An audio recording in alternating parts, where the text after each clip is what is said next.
We all know that health can be simple, right? Well, not all the time. You read the paper, you go on Google, it gets complicated quickly. We're here to see if we can cut through that and make health simplified. This is a simpler guide to a simpler life, a healthier life, with the man who, well, he's got a simple way of explaining. I'll let him talk here. Dr. Fessler, welcome, sir. Thanks, Paul. How you doing? I'm doing good. You know, you always seem to find topics that I don't see anybody else talking about, and today's one of them here. It's a topic that, and yet when you bring them up, I go, why hasn't anybody talked about that stuff? And we put them online, and we get all sorts of people talking about these things here. So yeah, these are things that I see in the clinic. You know, I've heard and had friends that have had these kinds of injuries, and then patients, you know, come up with questions about various topics, and that's really where I get all the topics I come up with, or you know, from my patients. So today we're talking the Achilles. Achilles, yeah. So we know the Greek mythology story, right? Achilles' mother dipped him into the River Styx, and it was to protect him. Supposedly the river had healing properties or something, and so when he was a baby, she dipped him in. But she was holding his Achilles heel area, and that didn't get dipped, so that was his weak spot. And so when he went into the Trojan War, he got, I think, stabbed or with an arrow or something. I think, with an arrow. Shot with an arrow. If I remember the Brad Pitt movie. Yeah. and so that did him in. Yeah. And so that's why that area of our body is called the Achilles tendon. Just from that. And it really, I guess when you made me think about it, I have known people through the years, mostly athletic people, who, I see it all the time with football and all this kind of stuff. Yep. That seems to be a really serious injury. You rip, tear, whatever that Achilles. It takes a long time to heal. What is it? Is it just is it above the, where it is? It's about, so if you go to your heel, so the part you step on at the back of your foot, that bone is the calcaneus. Okay. And the Achilles is that kind of like tendon-y thing. Looks like a chicken bone right there sticking out, but it's the tendon actually that's going up the back of your leg that connects your calf muscles, those big muscles in the lower leg, down to the bone in your foot called the calcaneus. And so what can happen over time, so if you, for instance, a lot of runners, if you look at the distribution of this, so 6% of the general population get this, but 52% of runners get this. Wow. So especially when we look at people that are probably running higher distances and stuff like that. But usually it starts with like an ache. You get a sharp ache. Maybe you're running and or hiking or something, and you get this ache or sharp feeling above your heel bone there, or at the heel bone. And what happens is there's usually a loading issue, which means there's some kind of load that went through the heel that was a little too much. And so then you've got micro tearing in the middle of the tendon or at the area where it inserts into the and would a load be I put too much pressure or too much weight? Yeah, it could be too much in terms of the weight. Maybe you're going up hills or something like that, or running up or down hills. Or say you're a runner and you start running an extra 30 or 40% more than you normally do out of the blue. Or if you're a sedentary person and you just start, maybe you start playing tennis out of the blue and haven't had the time to adapt that tendon to be stronger by slowly working into it. And does any of this come to warming up, to stretching it, to exercising? Yeah, so the stretching is important, except for the tendon will not get stronger by stretching. You need to load it. That's why progressive, like staying active kinds of things are what's going to make it stronger, not stretching it. So more steps. Yeah, more stretching distance. can help a little bit, like maybe preventatively, but really if you're getting into those high level running kinds of situations, just stretching is not going to prevent you from injuring this tendon. Okay. So let me get into why this happens. Please. So basically there's two types I talked about. So one is insertional Achilles tendinopathy, and one is more in the mid portion of the Achilles tendon, which is right above the calcaneus, so a couple inches above your heel bone back there. Okay. And what's insertional then? Insertional is on the actual bone, the calcaneus, like the back of your heel. Yeah, the back of your heel. So it'd be that area. So you feel either pain down there and inflammation, or in the mid substance above that area. Why do I need to know what you need because to know? Because as we go through this, you're going to find out once I go through the rehab and how we approach the treatment for these, they're a little bit different in how you approach that. And you need to treat it differently, or else you're not going to get good results. So, and I'll just stop here for 1 second. You're good. So you're saying it's critical to analyze where the problem is. Correct. Because you just say, I don't know, my foot hurts. Yeah. My heel hurts. Right. And if it hurts in one place, the mid portion, that's one thing. If it's insertional, you would treat it differently. Correct. Yeah. So we're going to do we're going to palpate if someone comes in with this issue, we're going to palpate around and find out the exact location, and from the history as well. Palpate must mean feel around. Correct. Yeah. Use my fingers to kind of feel what's going on, and then, use the patient's response to that. They'll be screaming, jumping off the table. Yeah. Oh, you got it. Yeah. Oh. So sometimes that does happen. But if you repeatedly load this tendon a little bit more than it's used to, then you're going to have damage to that tissue. So inside the tendon in this area, it becomes, if you have these little micro tears happening and overloading of the tendon, it actually damages the tissue and it becomes disorganized. So if you think about a rope, how it's disorganized. Yeah. Okay. So let's look at so if you look at a rope, right, how it's strings of fibers that are woven together, right, very organized, and they're kind of spiral, and it makes it very strong. So, but it's the tensile strength. So if you pull on that rope, it's very strong. However, if you have some fraying of some of those fibers in the rope, over time, as it frays more and more, eventually it can rip and tear and completely tear eventually. And so it's kind of the I don't same understand kind the of deal. mechanics of a rope, but it seems like because they're twisted and they're tied together, that somehow the more you pull, somehow it gets stronger. Yeah. So as you pull on it, the tensile. That's why the tensile strength is very strong on a rope. You can bend it, right? Right. But if you pull on it, it gets stronger. So Same thing with the Achilles. It's an organized collagen that's formed together that has a lot of tensile strength, which means the pull is very strong to it. If you push it from the side, it can bend and stuff. So if I tear, and like in a rope, if I tore any of those fibers, the whole rope would get weaker. Gets weaker over time. Yeah, exactly.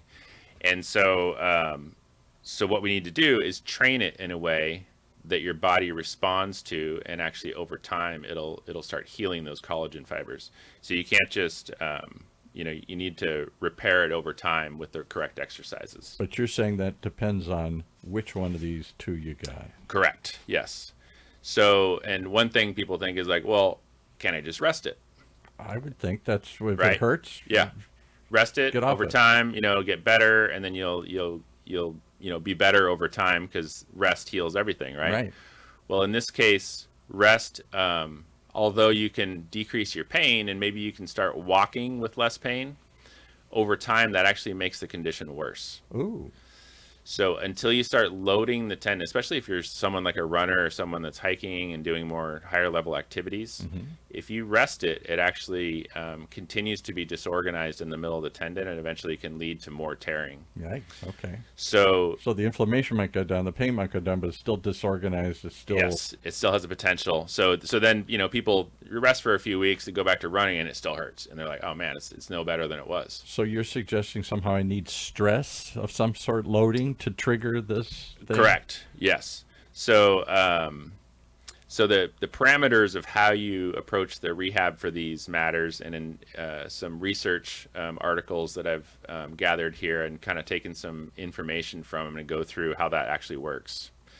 So I'm going to start with... Where did you get this stuff? One of these is the British Journal of Sports Medicine. Okay. So, and then there's another one that's a randomized control trial that was done looking at like insertional and mid-portion Achilles tears and how to rehab them. All right. So they actually took 17 world-leading Achilles experts and got their information from them. So let's start with one and pick like mid-portion or something. Yeah, so we'll go through the mid-portion one first. So there's basically four things we're going to look at. So we're going to load it heavy, go slow, have the adequate volume, and then we're going to use variety.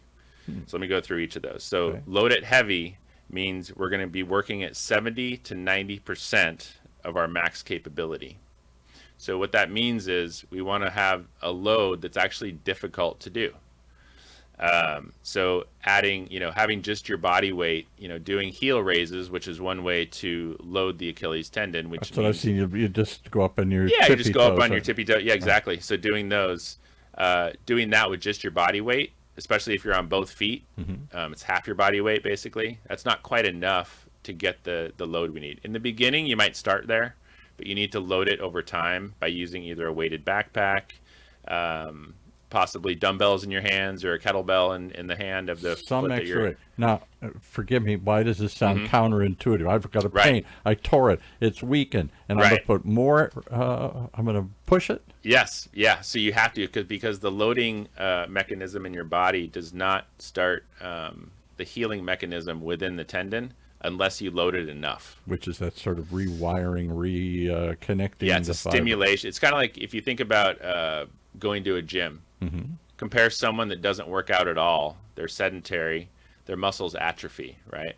So they get very thin. They don't have any muscle. So I've You been go told, to the gym right? 3 days a week and you start working out, you're going to have some muscle, Yeah, right? So right. it builds over time and it hypertrophies. So the same thing happens with tendons. They get stronger or weaker based on the level of activity. All right, so load it up, push it a little harder than you think you're going to. Don't Yes. just rest it. Right. The next thing is go slow. So what we don't want to do is some kind of bouncing, you don't want to go real fast through the tissue because the tissue is very dense. It's almost like a hard rubber. So you need to go slow to allow that adaptation to happen. So we're talking about like 3 to 4 seconds. So a slow 4 count when you go up and down doing those heel raises. Okay. Okay. And heel raises with some weight because we're trying to load it. Yes, All right. we want to load it. So we want to be higher weight, go slow. And then for the mid portion, we want to actually drop down, be on a step, and drop down below the plane of the floor. So you want to be on a step and allow your heel called the heel drop. So you're dropping your heel down below the level of the Don't step. just come back down to the floor. Push it below Drop the floor. all the way down. Yeah. So that can be done over time. In the beginning, maybe if you don't tolerate it for a week or two, that's fine. But you want to progress to that over time. And how many sets or reps would I do here? Yeah, so for this one, you want to do, 3 to 4 sets, 10 to 15 repetitions, and you want to do it every other day. Okay. Allow yourself that day after to recover and heal so that you're not overloading it all the time. So load it, push it, load it up, go slow, Right. and push it. When the heel comes down, keep going. Let it go. Yep. Especially this is for the mid portion. And only. that's all you do is just one thing over and over again? So this, you do want to have some variety over time. So you want to do those eccentric. This is eccentric loading, we call it. But eccentric loading has been like the catchphrase for years in terms of rehabbing tendinopathies in general. But you need to switch it up. You can't just use only eccentric. You need to do concentric. You can do some side lunges, front lunges. Eventually, you're going to be doing some jumping. You want to get back to things, over time as you go through the months of rehab that's necessary to get you back to sport or something like that. You want to increase the level of the activity you're doing to match. I asked the a sport buddy you of wanna mine do. who was really into running and has had this problem, and he said, "Oh no, that's the key word." He had to write that down. Eccentric. He said, "That's the only thing you do. That's magic." Yeah, and it is. But eventually, you do want to mix in the other types of activities too. All right, so that's if I've got the what's it called, the mid Portion. Yeah. So for that one, that's basically how you do that. So, but for the insertional, which is lower on your heel. correct, you want to protect that area a little more. So, and the main area, the main difference between the insertional and the mid portion rehab is that you're just going to go down to the level of the floor. You don't keep stretching. You don't, and go yeah. beyond. So what happens is if you try to stretch too much and let your heel drop, it puts too much strain and compresses the tendon against the bone where it inserts on the calcaneus, which is irritating to it. And you don't want to put that compression there. It kind of affects the circulation and everything, and it's not going to heal as well. So just because it's down a little lower, I Yep. got to treat it differently. Correct. Yep. Yeah. Okay. So otherwise, you're not going to get the same results. Yeah. What about how do I wiggle my ankle, move it around, bend my knees? Anything else there? Yeah. So you don't want to let your knees go out over your toes when you're doing it. So you want to go straight up and down. Not like lunging or something. Right, correct. Yeah. No, you just want to stick to those in the beginning. Over time, as you go through the rehab, then you can start mixing in other things. But the intensity, the volume, as far as doing that 70 to 90% of your maximum capacity is still good. Adding a weighted vest, those kind of things are still important. You're still going to do that slow 3 to 4 second eccentric loading. You can do that 3 to 4 seconds on the way up also. But the slow movement is necessary for that adaptation to happen in the tendon. So it sounds, and do you load it up as heavily or no? Yeah. So with this one, you can load it just as much as you do with the mid portion. But you just want to make sure you're not dropping, especially in the beginning. You don't want to drop it below the level of the floor, like on a step. Depending on where the Achilles has got a problem on your bone, on lower or higher, you're going to do much the same thing, except this when you raise or lower your heel. Correct. Yes. How far you come Yep. down. That's the primary difference. Okay. Can I ask you a question? What's that? I'm such a wimp when it comes to stuff, and people would, right. my buddies would say, come on, go through it, work through the pain. Yeah. Pain's good. No pain, no gain. Yeah. Is that so in true? this case, pain is, you're going to have pain. Let me say that. Okay. So, but we're talking, are we going to have like a 9 out of 10 pain? No. If we're looking at 10 as like, the level of pain that you'd want to be taken to a hospital, and 0 is no pain, we're looking at, you want to be in that 4 to 5 range, that sweet spot. So you want some pain. It's okay to have some pain. But if we're looking at, so say you get up the next day and you're sore, and then you have so much soreness that you can't do the activities because it hurts, that's too much. So you've overdone it. So you need to give it a little bit of break to have that not happen. But if you feel like the next day you're like feeling pretty good, and you're like, a little sore, whatever, but it's, pretty good, then you're probably right in that sweet spot where you want to be. And does pain teach your brain, is that a signal that says stop, or is pain just letting you know it's healing, or how? I don't know. I don't know what the purpose of pain is in the body. I would think it's to make you stop. So we talked about a while ago, it's that threat perception thing. Right. So basically, having a little bit of pain as you go through the exercises also helps you to recalibrate that perception of threat from the area. And we know that all pain is experienced in the brain, right? So if you, I didn't until I listened to this show, folks. Yeah. I thought pain is a physical thing. You're saying it's sort of an internal reaction. Yeah, it's a signal that it's sending. Well, yeah. So pain is a mix of your previous experiences and how you intermingle that with the sensory perceptions you're having at the time. And then some of your nervous system can change over time, which changes your experience with the pain. And that's an interesting point. I know we don't want to go down the rabbit hole, but I know people who had a pain, something. They broke a finger, they get stung by a bee, something would happen. Yep.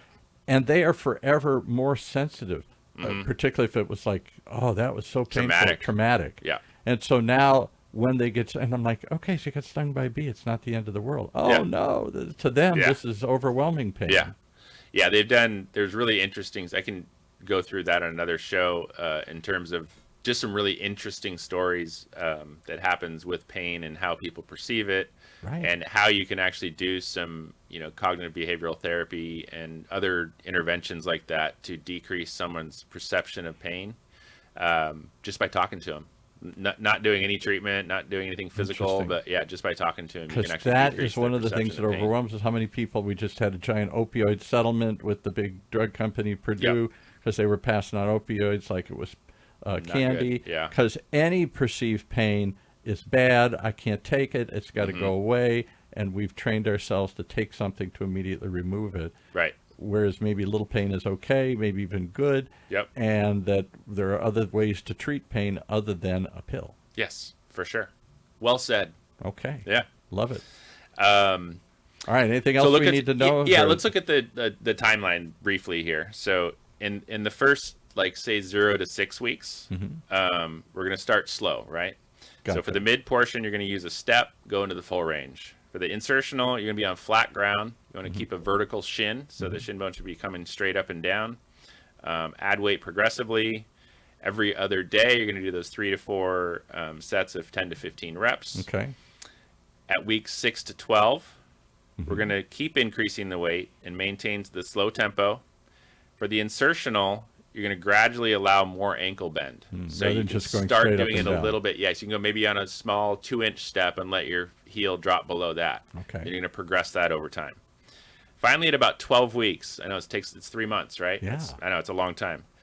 You're going to maintain that heavy loading, but add speed and jumping. So then you're going to get back to those things that maybe if you're a sport, you have to do. Maybe you're a basketball player or something. You need to get back to doing those quick movements. So these slow movements you've been doing, most of the time are not adequate to get you back to doing those more quick motions. And if I fail in my recovery, Yeah. is it because I quit too soon? You won't if you come to me.